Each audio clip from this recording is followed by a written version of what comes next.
presented by DNS Entertainment. Recording by Nilamar Studio, Delhi. Music by Moin Raj.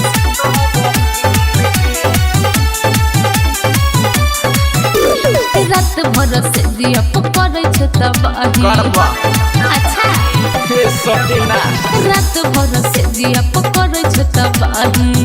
अब चाहे छो प्यार किया गिन के तोरा बोले पड़ते की माजा मारे दे भो जब न दिन के पटाइले बतोर हम बहिन के धनिया है माजा मारे दे भो जब न दिन के दिल दई देबा तोर बहिन के बुझलो। शर्म नहीं लगे छो बोले में? हम बोलै छियै खाली दिल के बात खोलै छियै। अच्छा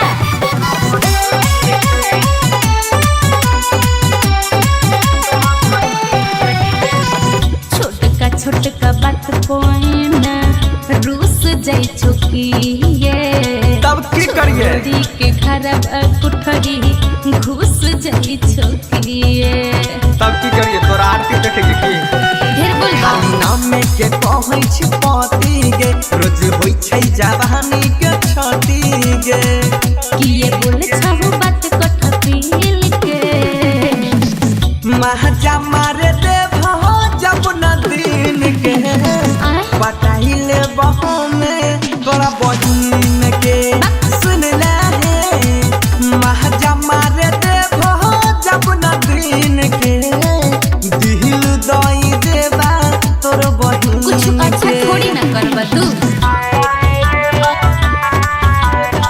recording by Nilambar studio, Delhi. Music by Moin राज।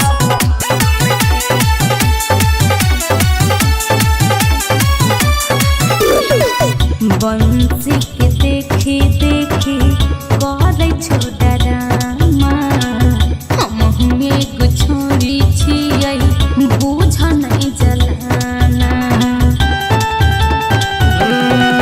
तोरा दिलबा में घंटी ना बाजै छलब के राजू के बतिया बताई दे छो सबके सीखता हूँ कुछ राइटर मोइन से।